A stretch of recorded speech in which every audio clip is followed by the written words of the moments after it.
Good morning students. Welcome to Political Science class 7. Today we are going to study a remaining part of the lesson, Understanding Media.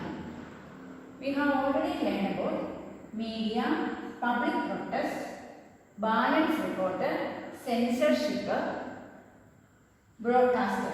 ഇത്രമാണ് നമ്മൾ കഴിഞ്ഞ ക്ലാസ്സിൽ പഠിച്ചത്. നമ്മൾ മീഡിയയെ കുറിച്ച് പഠിച്ചു, public പ്രൊട്ടസ്റ്റിനെ പഠിച്ചു, ബാലൻസ് റിപ്പോർട്ടിനെ കുറിച്ച് പഠിച്ചു, സെൻസർഷിപ്പ് എല്ലാം പഠിച്ചു.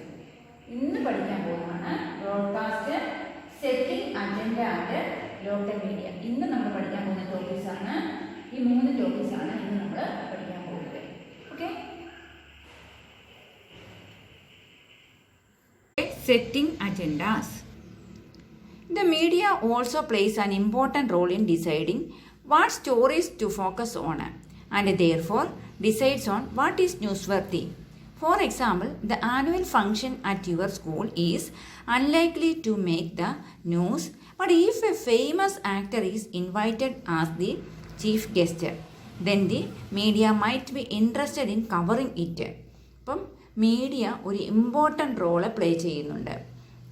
അതായത് ഏത് സ്റ്റോറിയാണ്, ഏത് ന്യൂസ് വർത്തി ആണ് എന്ന് കണ്ടുപിടിക്കാൻ. അതായത് കഥകളിൽ ശ്രദ്ധ കേന്ദ്രീകരിക്കണം, അതുപോലെ തന്നെ വാർത്താ യോഗ്യതയുള്ളതാണ് എന്ന് തീരുമാനിക്കണം.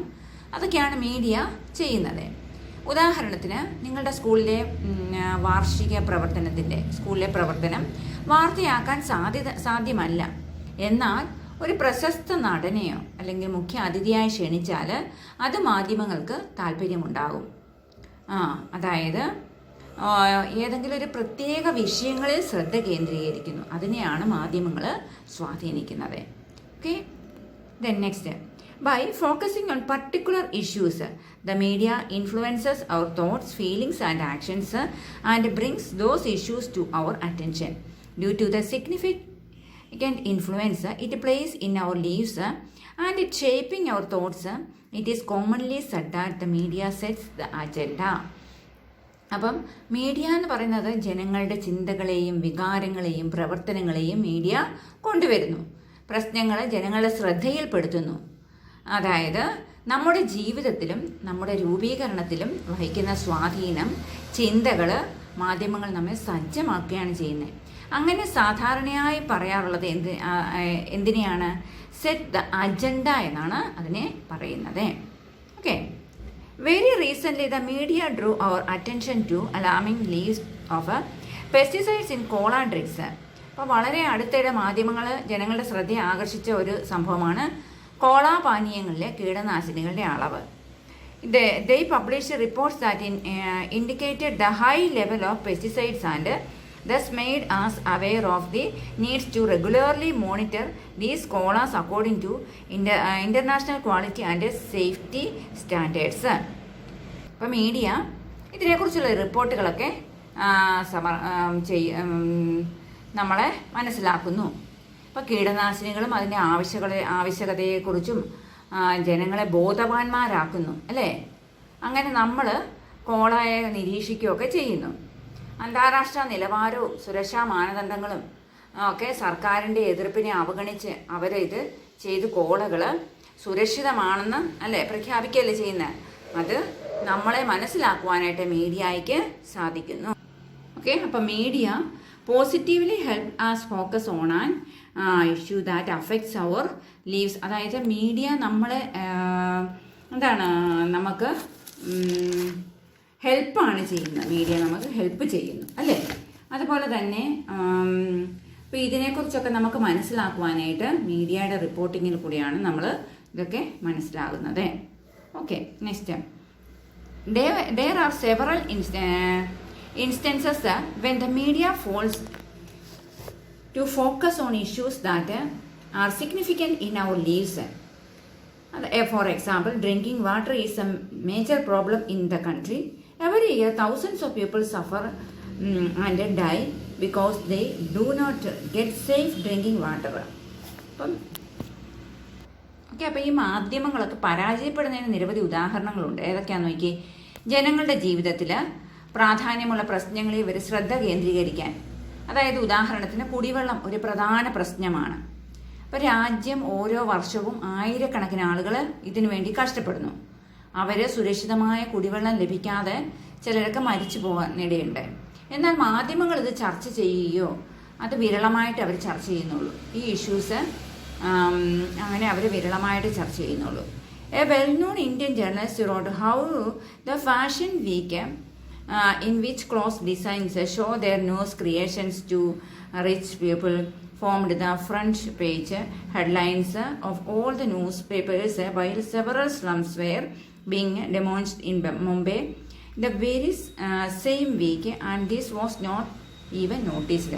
അപ്പം ഒരു പ്രശസ്ത ഇന്ത്യൻ പത്രപ്രവർത്തകൻ എഴുതിയത് ഫാഷൻ വീക്കിനെ കുറിച്ച്, അതായത് വസ്ത്രത്തിന് ഡിസൈനർ കാണിക്കുക, സമ്പന്നർക്ക് അവരുടെ പുതിയ സൃഷ്ടികളൊക്കെ കൊണ്ട് കാണിക്കുക, ഇതൊക്കെയാണ് പത്രത്തിൻ്റെ മെയിൻ തലക്കെട്ടായിട്ട് വന്നിരിക്കുന്നത്. എന്നാൽ മുംബൈയിലെ ചേരിയിലുണ്ടായിരുന്ന സംഭവങ്ങളോ അതൊന്നും ശ്രദ്ധയിൽപ്പെട്ടിട്ടില്ല. അത് പിന്നീടാണ് ഒരാഴ്ചയൊക്കെ കഴിയുമ്പോഴത്തേക്കിനായിരിക്കും അതിനെക്കുറിച്ച് ഉള്ള ന്യൂസൊക്കെ വരുന്നത്.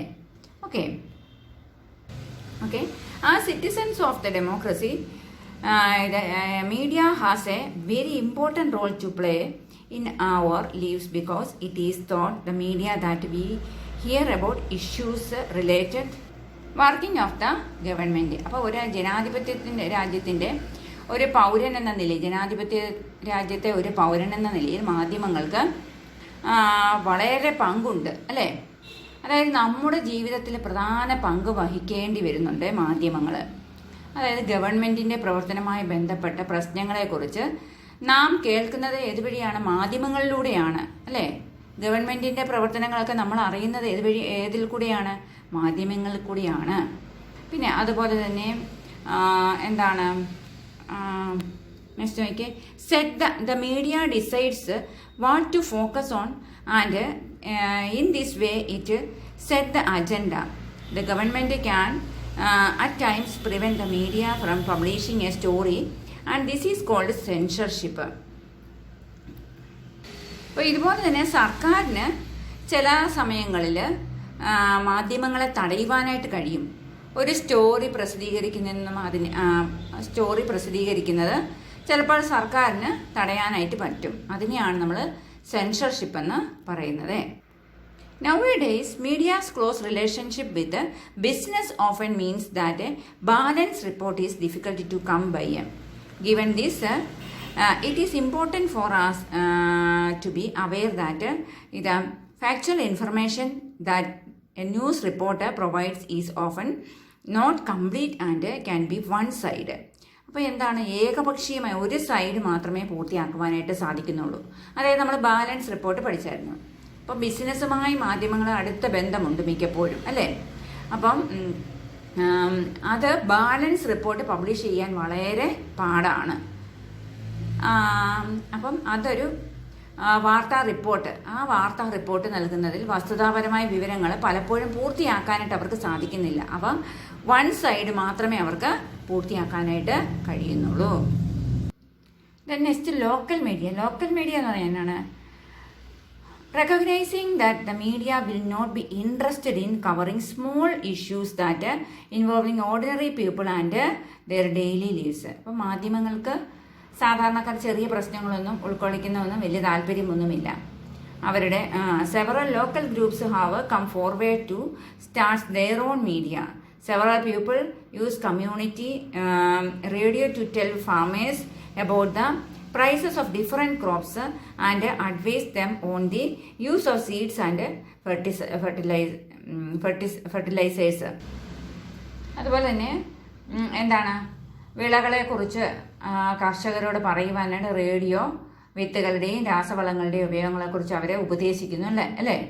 ചില ഡോക്യുമെൻ്ററികളൊക്കെ ഫിലിമുകളൊക്കെ നിർമ്മിക്കുന്നു, വില കുറഞ്ഞതും ഒക്കെ ആയിട്ടുള്ളത് നിർമ്മിക്കുന്നു.